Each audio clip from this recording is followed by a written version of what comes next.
Okay, good afternoon, everyone. I was desperately hoping that by this time the audience would have thinned out a lot. Clearly, tax conferences are a hell of a lot more exciting than economic conferences. So thanks to all of you for sticking out so late and for, staying for the final session. In return, I will try and keep this as quick and painless as possible. I promise not to show too many charts. Actually, scratch that. I'm going to show a lot of charts. And the main purpose of my presentation is twofold. Firstly, to try and just provide some macro context to what you've all been discussing over the last day and will be discussing over the days to come. How does all of this feed into government's wider expenditure and revenue programs? And this second objective is to just try and highlight how difficult it is for government, for the decision makers, to try and make the right kind of tax, revenue and expenditure decisions, particularly in the current economic climate. Now, Keith, I need help. What am I pushing here? Okay, now pushing okay. No, you don't push that thing. Oh. I think somebody took the other thing. That's why you were pushing yourself into destruction. Okay. It could have been a very long presentation. Okay, so the main structure of the presentation is, first I'll take you through a quick economic history of South Africa's overall fiscal performance. Where did we start and where are we at now?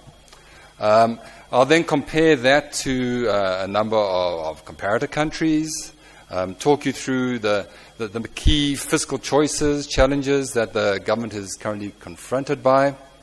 Oh, sorry, I don't need to look at these. I've just noticed I've got a monitor down here. And then I'll take you through some of the key lessons that emerge from the analysis that I'm presenting to you today.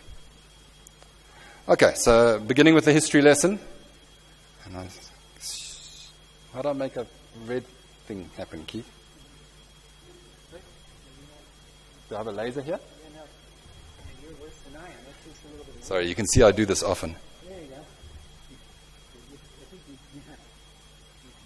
shoot that light. Yeah.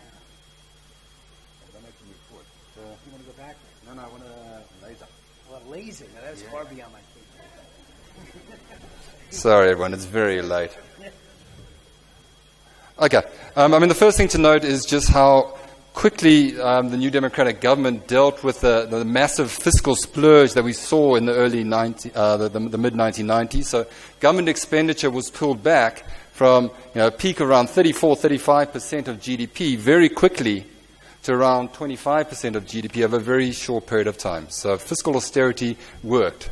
At the same time, we can see that government revenue as a percentage of GDP increased gradually as the tax system was reformed, as SARS became more efficient, though from the little I heard today, maybe the word more aggressive is the right word. And so that by 2007, 2008, South Africa had achieved a fiscal surplus. What you can see, though, is post the financial crisis, this trend reversed quite quickly. So revenue, the blue line, fell as economic growth slowed down. And at the same time, government expenditure started to increase as the government tried to drive economic performance through a more expansionary fiscal policy.